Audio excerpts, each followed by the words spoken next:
Hi fellas, இன் தமிழ் சேனலுக்கு உங்களை வரவேற்கிறோம். இன்றைக்கி ஒரு சிக்கன் சுக்கா ரெசிபி எப்படி செய்கிறதுன்னு பார்க்கலாம். இது வந்து 1 கிலோ சிக்கன் நான் மஞ்சத்தூள் போட்டு கழுவி எடுத்து வச்சுருக்கேன். இங்கே வந்து ஒரு 5 பல்லு பூண்டை நச்சு வச்சுருக்கேன். ஒரு பெரிய பூண்டும் ஒரு இஞ்சியும் அரைச்சி எடுத்து வச்சுருக்கேன். ஒரு சின்ன தக்காளி, 2 பெரிய வெங்காயம் சின்ன சின்னதாக கட் பண்ணி வச்சுருக்கேன். சின்ன வெங்காயம்னா நீங்கள் ஒரு 20 சின்ன வெங்காயம் குட்டி குட்டியாக கட் பண்ணி எடுத்துக்கோங்க. வரமிளகா, முந்திரி, வரமிளகா உங்கள் காரத்துக்கு ஏற்ற மாதிரி ஆட் பண்ணிக்கோங்க.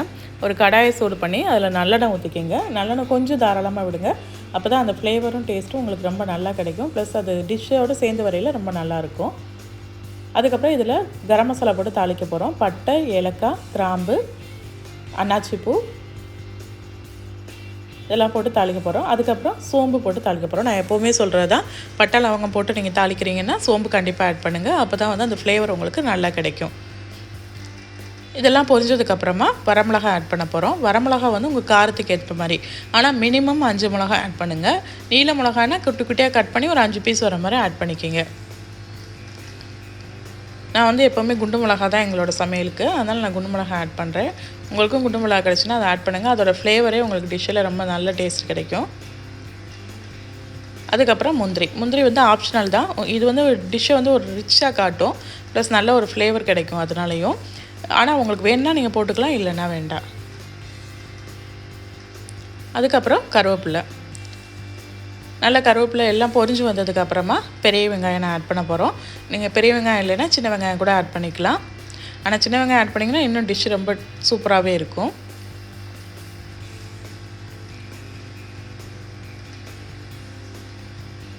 வெங்காயம் ஓரளவு வதங்கினதுக்கப்புறமா நச்சு வச்சுருக்க பூண்டை நான் ஃபஸ்ட்டு ஆட் பண்ணிக்கிறேன். நான் ஒரு 5 பூண்டு எடுத்து ஜஸ்ட்டு உரலில் போட்டு நச்சு எடுத்து வச்சுருக்கேன்.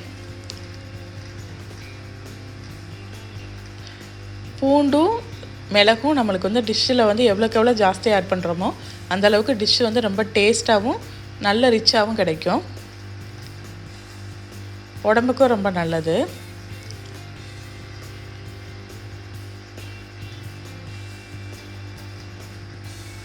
இந்த ஸ்டேஜில் நான் ஏலக்காய் வெளியில் எடுத்துருவேன். ஏன்னா இங்கே வந்து யாருக்கும் பிடிக்காது அந்த ஏலக்காயோட பைட்டு. ஸோ அதனால் அந்த சாப்பாடே இதாயிருங்கிறதுக்காக நான் வந்து நல்லா பொரிஞ்சு வரையில் ஏலக்காய் வெளியில் எடுத்துடுறது. உங்கள் வீட்லேயும் ஏலக்காய் பிடிக்காதுன்னா நீங்கள் எடுத்துக்கலாம்.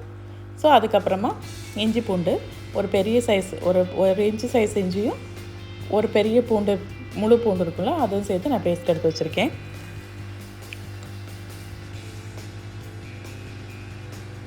இஞ்சி பூண்டு எல்லாம் நல்லா வதங்கினதுக்கப்புறமா நம்ம தக்காளி ஆட் பண்ண போகிறோம். தக்காளி வந்து உங்களுக்கு டேஸ்ட்டுக்கு ஏற்ற மாதிரி ஆட் பண்ணிக்கிங்க. அதாவது நீங்கள் தக்காளி யூஸ் பண்ணல அப்படின்னா வந்து லெமன் ஜூஸ் கூட நீங்கள் இந்த இடத்துல ஆட் பண்ணிக்கலாம். ஒரு லெமனோட ஜூஸ் எடுத்து ஆட் பண்ணிக்கோங்க. தக்காளி வந்து நம்ம கிரேவிக்காக ஆட் பண்ண போகிறது கிடையாது, ஒரு புளிப்புத்தன்மைக்காக மட்டும் தான் இதில் ஆட் பண்ண போகிறோம். அதனால் ஒரு சின்ன தக்காளி தான் நான் எடுத்திருக்கேன். சின்ன தக்காளி அப்படியே கட் பண்ணி ஆட் பண்ணுறேன். இல்லை அப்படின்னா வந்து உங்களுக்கு பெரிய தக்காளி வேணும்னா பாதி தக்காளி ஆட் பண்ணால் போதும்.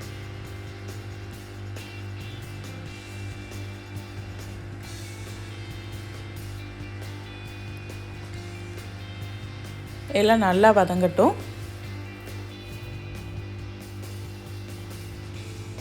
வதங்கினதுக்கப்புறம் ஒரு ஸ்பூன் மஞ்சள்தூள். இதில் வந்து நம்ம மசாலா ஐட்டம் எதுவுமே சேர்க்க போகிறது கிடையாது, மஞ்சள்தூளும் மிளகாத்தூள் மட்டும்தான். அந்த இஞ்சி பூண்டு பேஸ்ட்டு, தக்காளி வெங்காயம் பேஸ்ட்டில் தான் நம்மளுக்கு ஃபுல் டிஷ்ஷுமே ரெடி ஆக போகுது. ரொம்ப சூப்பராக இருக்கும். கண்டிப்பாக ட்ரை பண்ணி பாருங்கள். மிளகாத்தூள் உங்கள் காரத்துக்கு ஏற்ற மாதிரி ஆட் பண்ணிக்கோங்க. நான் இதில் வந்து 2 டேபிள் ஸ்பூன் ஆட் பண்ணியிருக்கேன். உங்கள் காரத்துக்கு எவ்வளோ வேணுமோ அதுக்கேற்ற மாதிரி ஆட் பண்ணிக்கோங்க. நம்ம பெப்பரும் ஆட் பண்ண போகிறோம், ஸோ அதுக்கேற்ற மாதிரி நீங்கள் அட்ஜஸ்ட் பண்ணிக்கோங்க.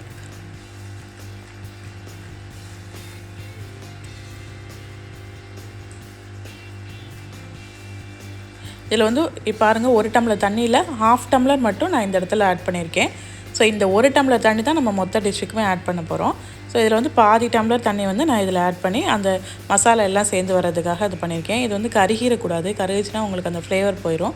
ஸோ அதனால் நம்ம கொஞ்சமாக தண்ணி விட்டு நல்லா மசாலாவோட பச்சை வாசம் போகிற அளவுக்கு அதை நம்ம வதக்கி எடுத்துக்கிறோம்.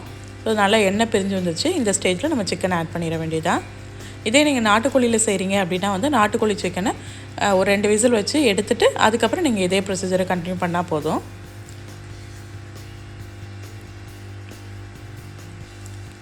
நல்லா சிக்கன் எல்லாத்தையும் நல்லா கிரேவி கூட நல்லா மிக்ஸ் பண்ணிவிட்டு அதுக்கப்புறம் ஒரு மூடி போட்டு கொஞ்சம் நேரம் மூடி வைக்க போகிறோம். உப்பு ஆட் பண்ணிடலாம் அந்த ஸ்டேஜில்.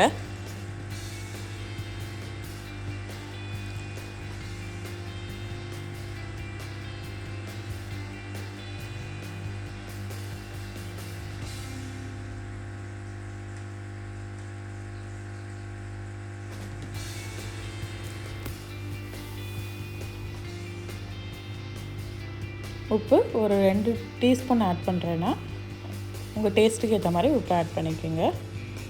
2 டீஸ்பூன் ஆட் பண்ணிங்கன்னா உங்களுக்கு கரெக்டாக இருக்கும். ஏன்னா சிக்கன் வந்து நிறையா உப்பு இழுக்காது.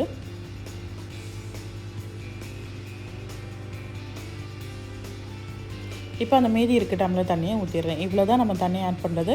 நான் அந்த டம்ளர் கணக்குங்கிறதுக்காக தான் இந்த டம்ளர் எல்லார் வீட்லேயும் இருக்குங்கிறதுக்காக தான் நான் கரெக்டாக அந்த டம்ளர் சொல்கிறேன். ஸோ அதில் ஃபஸ்ட்டு நம்ம 1/2 டம்ளர் ஊற்றுறோம் கிரேவிக்கு. அதுக்கப்புறம் 1/2 டம்ளர் மீதி இருக்குது 1 டம்ளராக ஊற்றி முடிச்சிடுறோம். ஸோ இவ்வளோ தான். அதுக்கப்புறம் அந்த சிக்கன்லேருந்து வர தண்ணியோடு இது வந்து வேக போகுது. ஸோ இதை அப்படியே மூடி ஒரு 10 நிமிஷம் அப்படியே மீடியம் ஃப்ளேமில் வச்சு விட்டுருங்க. ரொம்ப சிம்லேயும் வைக்க வேண்டாம், ஃபுல் ஃப்ளேமும் வேண்டாம், மீடியம் ஃப்ளேமில் வச்சா போதும்.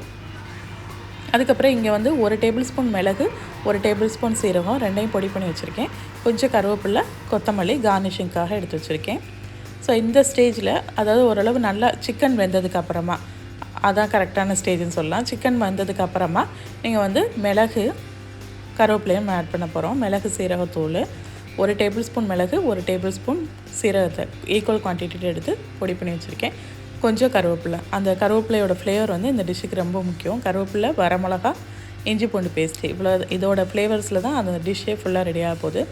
ஸோ ரொம்ப டேஸ்ட்டாக இருக்கும். ரொம்ப ஈஸியாக செஞ்சிடலாம். நிறைய அரைக்கிறது இது பண்ணுறதுலாம் இருக்காது. பட் ஆனால் டிஷ்ஷு ரொம்ப சூப்பராக இருக்கும். கண்டிப்பாக ட்ரை பண்ணி பாருங்கள். க்ளோஸ் பண்ணி ஒரு 5 மினிட்ஸ் அப்படியே வச்சுருங்க.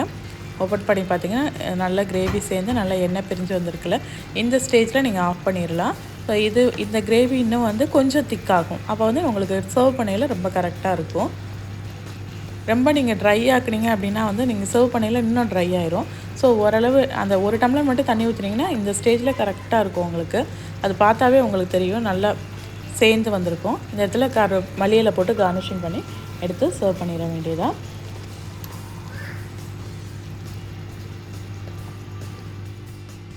பாருங்கள், இப்படி தான் இருக்கும்.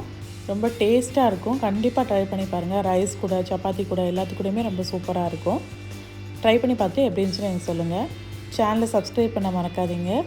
இது மாதிரி புது வீடியோஸ் பண்ணுறதுக்கு உங்கள் ஃப்ரெண்ட்ஸ் கூட ஷேர் பண்ணுங்கள், லைக் பண்ணுங்கள். Thank you so much.